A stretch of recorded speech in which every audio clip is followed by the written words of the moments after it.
அனைவருக்கும் அன்பான வணக்கங்கள். நான் உங்கள் ராஜி. முக்கியமான பதிவை முழுமையாக பாருங்கள். நமக்கு பயனுள்ளதாக இருக்கும். நம்ம வாழ்க்கையில் நமக்கு மிகவும் முக்கியமான ஒன்று உடல் ஆரோக்கியம், நிரந்தரமான வருமானம், நல்ல தொழில், செல்வம். இது எல்லாமே இருந்தால் தான் ஒரு மனுஷனுக்கு நிம்மதியும் சந்தோஷமும் இருக்கும். நல்ல செல்வம் இருக்குது, கண்ணுக்கு எட்டின தூரம் வரைக்கும் எனக்கு நிலப்புலன் இருக்குது, செல்வம் இருக்குது, வீடு மனை யோகம் எல்லாமே இருக்குது. உடல் ஆரோக்கியம் இல்லை அப்படின்னா அத்தனை செல்வமும் இருந்து ஒரு பிரயோஜனமும் இல்லைங்க. நல்லா திடகாத்திரமாக இருக்கேன், ஆரோக்கியமாக இருக்கேன், ஆனால் எனக்கு வேண்டிய நல்ல ஒரு தொழில் இல்லை, வருமானம் இல்லை அப்படின்னாலும் நம்ம வாழ்வி சிரமமான ஒரு வாழ்வாக தான் இருக்கும். உடல் ஆரோக்கியமும் இருக்கணும், நல்ல ஒரு தொழிலும் இருக்கணும், நல்ல வருமானம், சந்தோஷம், மகிழ்ச்சி இது எல்லாமே இருந்தால் மட்டுமே மனிதனுடைய வாழ்வு சிறப்பானதாக இருக்குங்க. ஆரோக்கியம் இருந்து செல்வம் இல்லைனாலும் பிரச்சனை தான், செல்வம் இருந்து ஆரோக்கியம் இல்லைனாலும் பிரச்சனை தான். இந்த இரண்டும் நமக்கு தேவை அப்படின்னா அன்னை மகாலட்சுமியின் பேரருள் நமக்கு ரொம்ப முக்கியமாக இருக்கணுங்க. அன்னை மகாலட்சுமியின் பேரருள் நமக்கு கிடைச்சிருச்சு, கடைக்கண் பார்வையாவது நம்ம மேலே விழுந்துருச்சு அப்படின்னா எப்பேற்பட்ட துன்பமும் தவிடு பொடியாகுங்க. சிவபெருமானுடைய சிறந்த தீவிரமான பக்தர்களாக இருந்தாலும் அன்னை மகாலட்சுமியை வழிபாடு செய்வது சிறப்பு. என்ன காரணம் அப்படின்னு கேட்டிங்கன்னா, அன்னை மகாலட்சுமி இடத்துல தான் நிரந்தரமான செல்வத்தையும் நிதிகளையும் கொடுத்து என்னுடைய பக்தர்களுக்கெல்லாம் வேண்டிய அளவு கொடு அப்படின்னு சிவபெருமான் கொடுத்துருக்காருங்க.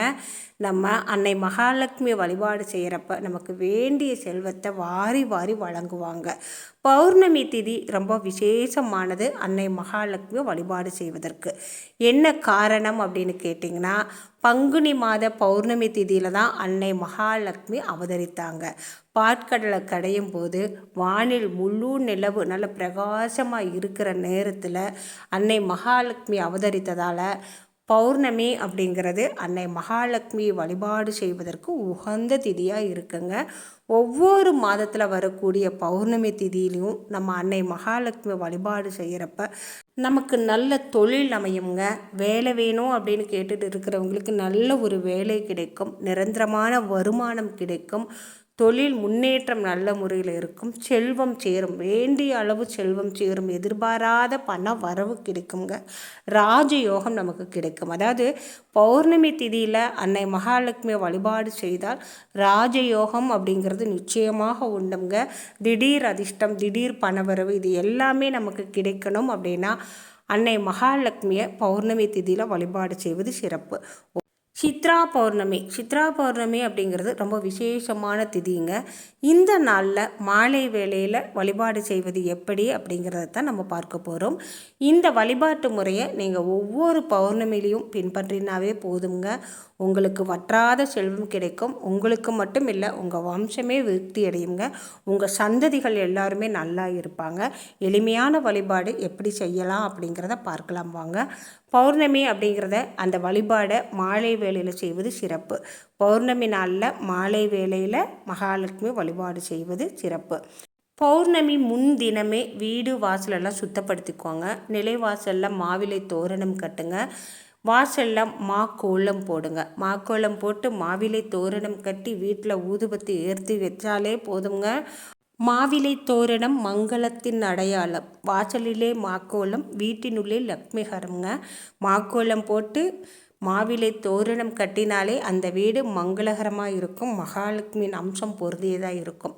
மாலை வேளையில், அதாவது பௌர்ணமி அன்னைக்கு மாலை வேளையில் அன்னை மகாலட்சுமியோட உரு படம் இருந்தால் அந்த படத்தை நல்லா சுத்தமாக தொடச்சி எடுத்து சந்தனம் குங்குமம் வைத்து ஜவ்வாது பூசி சிறிதளவாவது வாசம் நிறைந்த மலர்கள் வைத்து ஒரு மனையில் எடுத்து வச்சுக்கோங்க.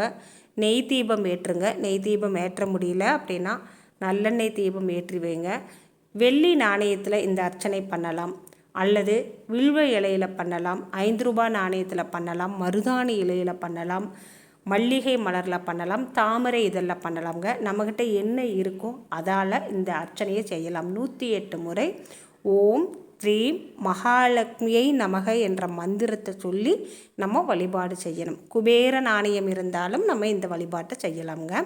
அன்னை மகாலட்சுமிக்கு நெய் தீபம் ஏற்றி வைத்து நம்மக்கிட்ட என்ன இனிப்பு நெய்வேத்தியம் இருக்கோ அல்லது மாதுளம்பழம் இருக்கோ அந்த பழத்தை வச்சு, நெல்லிக்கனி இருந்தால் நெல்லிக்கனி வைக்கலாம், வச்சுட்டு நம்மக்கிட்ட இருக்கிற நாணயத்தால் 108 முறை அர்ச்சனை பண்ணி தீப தூப ஆராதனை காண்பித்து நல்ல முறையில் மனமுருகி வழிபாடு செய்யுங்க. இத்தனை நாள் நான் பட்ட கஷ்டமெல்லாம் நீங்கி போகணும், கடன் இருந்தால் அந்த கடன் பிரச்சனை நீங்கி போகணும், நோய் நொடி இல்லாமல் ஆரோக்கியமாக வாழணும், நானும் என் குடும்பத்தில் உள்ளவர்களும் சந்தோஷமாகவும் மன மகிழ்ச்சியாகவும் நிம்மதியாகவும் வாழணும், உடல் ஆரோக்கியம் பெற்று நீண்ட ஆயுள் பெற்று உள்ள தூய்மை பெற்று நலமோடும் வளமோடும் வாழ அருள்புரி தாயே அப்படின்னு மனமுருகி வழிபாடு செய்யுங்க. இந்த நாணயங்களை எடுத்து நம்ம பீரோவில் வைக்கலாம். இந்த மலர்கள் தான் நம்ம பூஜை பண்ணினேன், வில்வ இலையால் தான் பூஜை பண்ணினேன் அப்படின்னாலும் அதில் சிறிதளவு எடுத்து பீரோவில் வைங்க. அடுத்த பௌர்ணமி அப்போ அதை எடுத்து அப்புறப்படுத்திட்டு நம்ம புதுசாக பூஜை பண்ணின பொருளை மறுபடியும் உள்ளே வைக்கலாம். இதை நீங்கள் தொடர்ந்து மாதம் செய்துட்டு வர்றப்ப பண வரவு நல்ல முறையில் இருக்குங்க, தொழில் தடை நீங்கும், வேலை கிடைக்கும், நல்ல வேலை கிடைக்குங்க, நல்லதே நடக்கும், நலமோடு வாழ்வோம்.